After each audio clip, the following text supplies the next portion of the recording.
I discussed my arrest at Ibowo at Ngozi town. On this episode, I will tell you about my arrest in Central Africa. I have traveled to most of Central Africa and I can boldly say it's one of the most difficult places to travel in by road on the entire African continent. I have had horrible experiences in Gabon, Cameroon and Equatorial Guinea. I will be sharing a few of these shortly. Please stay tuned.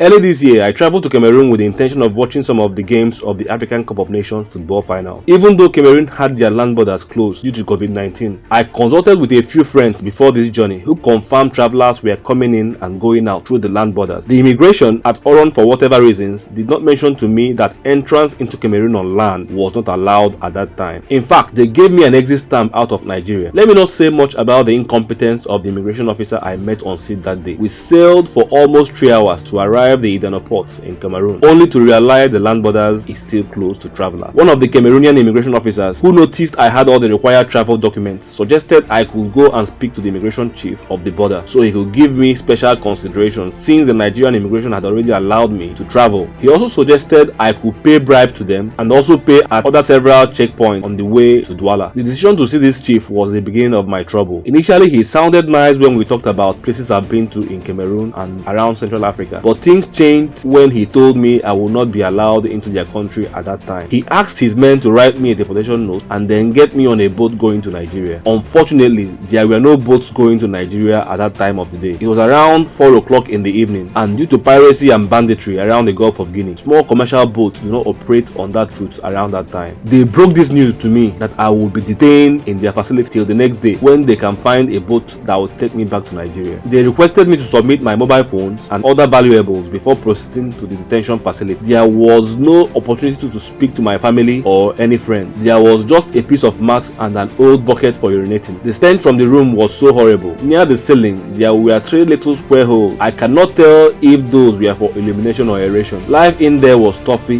dark and unpleasant. I will not bother to narrate how I slept sitting on the mat that is barely half my size with another detainee that was accused of smuggling petrol from Nigeria. I woke up when I thought it was morning, but actually morning did not come until after a very long time. I was allowed to go around 10 a.m. the next morning. Spending more than 14 hours in there was horrible and is not something I wish for anyone. The other arrest was in Ebibiyin of Equatorial Guinea. After an ordeal with the immigration, some random border officials came my way when I was leaving and they requested for 5,000 sefa before I could pass their post. I politely refused. While we argued, a more senior official came to the scene and picked me up after searching my bags and mumbling a few things with these officials I was with initially. I was taken to the police station and my passport and digital camera were confiscated. Thanks goodness my mobile phone and money were left with me. I was detained at the police building but not inside the main detention facility. I was suspected of being a terrorist because I had a digital camera on me and my dressing was like that of a military officer. They formulated this accusation to get back on me for not giving them money. I was told I had to wait till the police chief of the province arrives before I will have my case considered. While I was there, I learned the border had been closed for a while because some military coup plotters entered through that border some months before now. This made them take security at the border very seriously. While waiting, some of the police officers interrogated me. It was then I showed them my blog, travel pictures and my family and even work related items I had on my laptop and my work ID. It was then they understood I was arrested because I did not want to pay bribes at the post. Fortunately, some younger and well-traveled police officers came around the police station. They got very curious about my mission there. When we spoke, they promised to make sure I leave there as soon as possible, knowing I was innocent. This happened on a Friday evening, so the police chief, who was supposed to consider my case, considering the gravity of the allegation, did not return that Friday. He returned the next Monday. This Nigerian thing of once you are arrested on a Friday, you will remain with the police